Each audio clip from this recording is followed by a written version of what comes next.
My gosh, I get my hair done and I'm like, I'm in my bejeweled era. I can still make the whole place shimmer. Hello everyone, welcome back to my channel.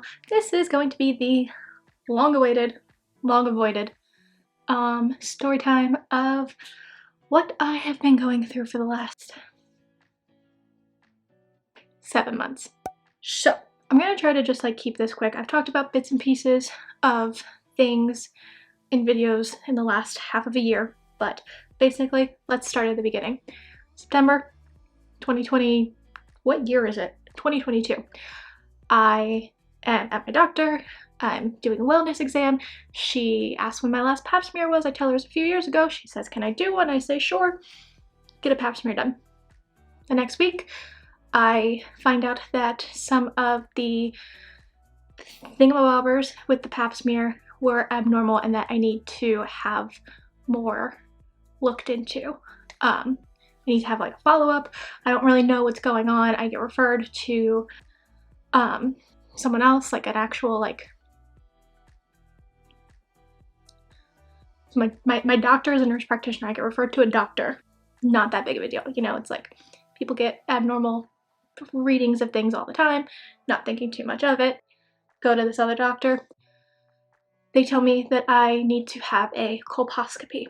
So what that is basically a more in-depth pap smear. They take more cells from your cervix. You're like opened up a little wider. You have to have like medication put in afterwards. It's really just like, it's like a pap smear like on steroids basically. So they tell me I have to get this done because my pap smear came back with like abnormalities and HPV. So before this, I had no idea that I had HPV. No idea where it came from, if it was like an STD, if it came from somewhere else, not sure. I've been tested in recent years and it never came up, but because of that and because of the abnormal pap, that means that I'm at risk for cervical cancer. So again, I'm not that worried about it. Like I was 28 at the time, I'm 29 now. Just going through all this stuff, going through the motions. I have this colposcopy done, and in the meantime, my nurse practitioner goes on maternity leave, so she is no longer available to me. I get the colposcopy procedure done, and I find out that the doctor who did that procedure also like immediately went on sabbatical, so she's not there to explain anything to me.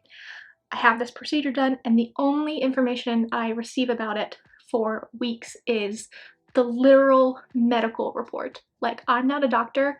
I can't read lab reports. I don't know what it means. I don't have anybody to explain the results to me. All I know is that I have this lab report. I Google what it means, and all I see is big bad words. You know, you WebMD, you're gonna die, right? That's what they say. So that's the beginning part of it. I'm dealing with the fact that I have HPV. I don't know what to do about that. I don't know what that means for like me and my partner, all that fun stuff. And then I'm finding out that I have like these abnormal pre-cancer, like if I looked it up, it was like the highest level of like pre-cancer things going on. And on top of all of that, both of my providers who are providing me with care are now gone and unavailable to me. So I'm just fully like going into this whole thing blind at this point. I have no idea what to do. I don't know anything. I send a message to someone to be like, hey, I need someone to explain to me what's going on. Someone else reaches out to me and they're basically like, you need a referral for a gynecologist, and then they'll tell you from there. This point, we're in like the November time frame now. This is how long this is all taken. I get a referral to the gynecologist, and they don't have an appointment available for me until January. I'm like, okay, I'll take it. I spend the next 2 months with this in the back of my mind. I have no idea what's going on with my body. Do I have cancer? Like, what? I just don't know.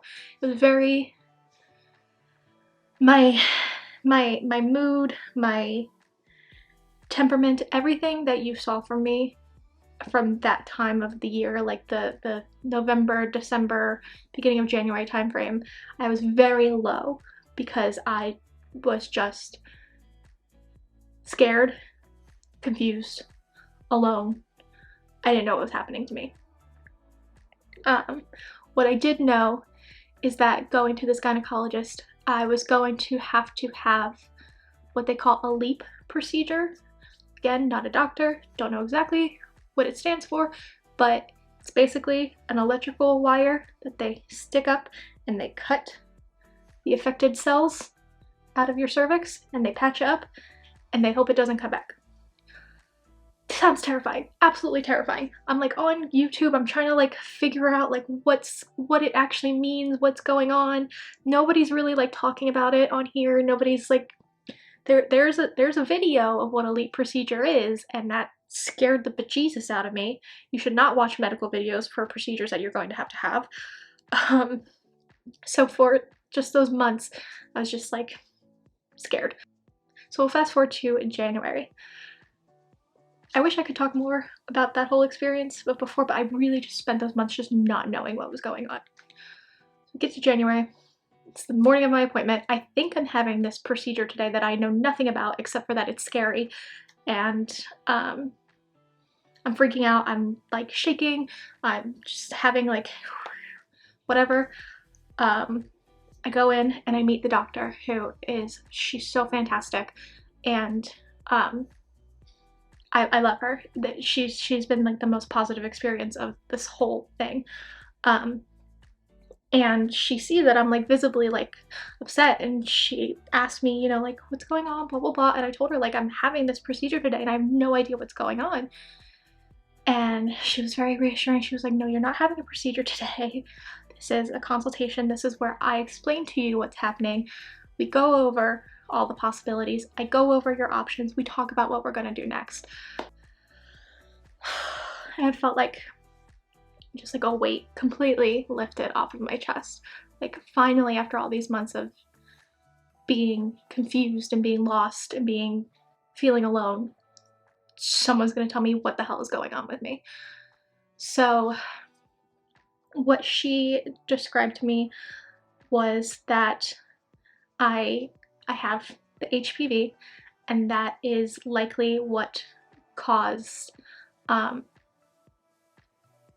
the abnormal pap, the precancerous cells, all that stuff.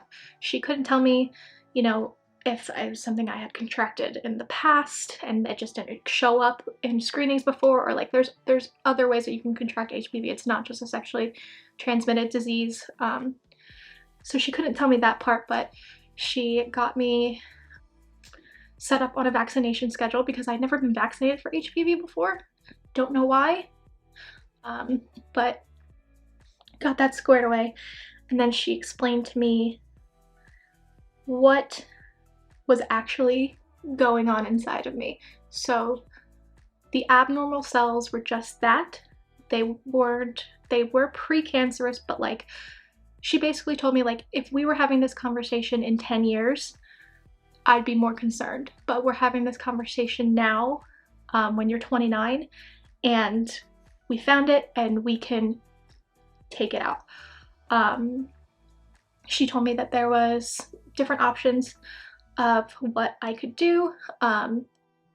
Basically just two options was to, one, just leave it, wait it out, continue to have more frequent pap smears and see what happens, or two, to have the LEEP procedure, remove the affected tissues and go from there. And she said that in my case, that's what she recommended. It was like just a little more on the, you know, if it was just a couple spots or like a couple cells or something like that, she said she would go the waited out route, but with the amount that I had, she recommended the LEEP. So I said, okay, yes, that's what we'll do. And then I spent a few weeks being scared of that because it is a procedure on your lady bits that they don't put you under anesthesia for, which is such BS. And it's like electrical. It's just like, I was kind of just like freaking out about it.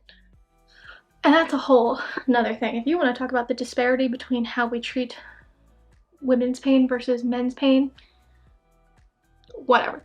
So I was just scared because I'm like, you know, I always, like, pap smears are uncomfortable, the colposcopy was uncomfortable, having an IUD put in when I was younger was uncomfortable. Just don't do well with that area. I felt very comfortable with my doctor. She is very kind. She explains things very well, and I felt like, okay, I can do this. So we scheduled the procedure. Flash forward a few weeks. It's the day of, oh wait, no, you know what? Stop, I'm missing a part. So I had mentioned to her during all of this that I have had irregular periods for years, like super, go watch my next video, we talked about it, I don't need to go back into that. But I asked her if this was something that was affecting that, and she said likely not. So she ordered an ultrasound, a uterine ultrasound. And so in the meantime, between the consultation and the LEEP procedure, I have this ultrasound, and I have uterine polyps. They find like one, like really big one, right? So she just messages me and she's like, hey, like while we're in there, while we're doing the LEEP, I'm gonna remove the polyp as well. Just do it all in one sweep. I'm like, cool, great. So get to the day of the procedure. I'm nervous, but I'm fine. She prescribed me anxiety medication to take for that morning. I think it was like Ativan or something. So I took the 2 anxiety pills and I'm feeling okay. I feel safe in her office, like everything's going good. And then she tells me she's going to start by doing a uterine biopsy. And then she's going to remove the polyp, and then she's going to do the LEEP. I don't know how to put into words to describe the pain I felt with the uterine biopsy. If any of you have ever had one before, I'm sure you understand. I've never given birth, but I would imagine the feeling is close. I don't want to talk too much about it because it was a lot, but I just was overcome with this intense pain when she started. And she was so nice. She, you know, she was like, okay, I'm gonna give you time to breathe, calm down, okay, we'll try it again. And in that, I just started to fully have a panic attack. I was shaking, sweating, I got sick. My body was just like rejecting everything that was happening. So it took, she stopped. She stopped doing what she was doing, and she came up and she like held my hand and she helped me kind of regulate and come back. And she was just so nice. I'm so thankful that I had a doctor who like gave a shit, basically. She was like, you know what? I'm gonna make the call here. We're not gonna do this today. I'm not putting you through this. We're gonna reschedule. We're gonna do this in the hospital under anesthesia. Get you done that way. And I just felt like, I mean, I had freaking panic attacks for the rest of the day, but I felt so much better just knowing that I could get this done, just be knocked out and get it over with. And I felt so thankful again to have a doctor who cared and who acknowledged the fact that I just couldn't handle what was happening. It ended up being a good thing because day of the surgery came last month. I had it back in the middle of March and everything went well. I have no nerves about hospitals or anesthesia, things like that, so I was perfectly okay the whole day. Right here, oh my gosh. This is nerves, and also it's hot in here. It looks like I just did a workout. Waiting for the nurse to come in. And it ended up working out in my favor because the little bit of uterine biopsy that she did get done the day of the original procedure when I had the panic attack came back that I had abnormal uterine cells as well, likely due to a hormonal issue. I'm like, I don't like produce estrogen or something like that. I don't remember exactly what she said, but she wanted to, we talked about different types of birth control that would help with that, and an IUD was the best option. So not only did I get the LEEP procedure done that day, I had my IUD inserted while I was under. If you've ever had an IUD inserted, that should always be done under anesthesia. It's ridiculously painful. And the other thing is that while she was in there, it turns out I had way more polyps than the ultrasound showed. She just saw the one big one. There was a bunch of little ones. So I would have had to have surgery anyway, eventually. Like all of this, I would have had to go under to have everything with my uterus taken care of at some point.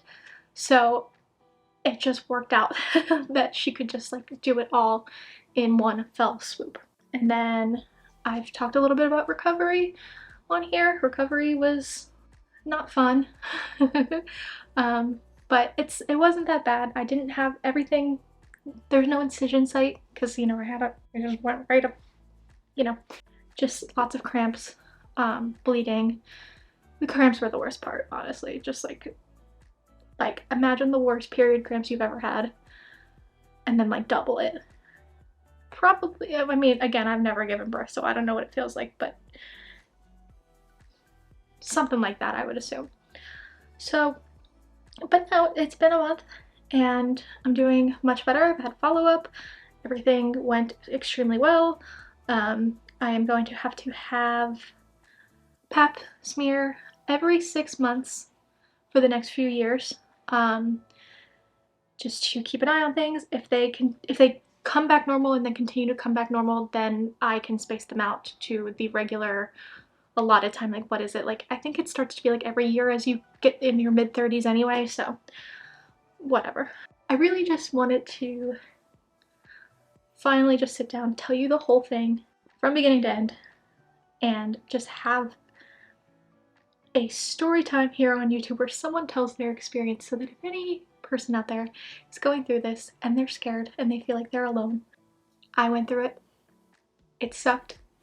It's going to continue to suck, but I'm fine. You're going to be fine. We're all going to be fine. And shout out to female doctors who take women's pain seriously. Shout out to my girl. I'm not going to say her name, but she's the best doctor I've ever had in my entire life, and I love her. And yeah, I've been just tiptoeing around this for so long, and I feel like I just need to like tell you all of it, because yeah. If you have any questions, if you have gone through this, or you know someone who's gone through this, or anything like that, you can let me know in the comments down below. You can always DM me on Instagram. I know this is like a little bit of like a touchy whatever. And that is it. I wish you all health and wellness and happiness, and I was missing out on that for a good portion of last year, and I don't want any of you to have to go through that. So that's all I got for you. I'll see you very, very soon. Here, probably, in my next video.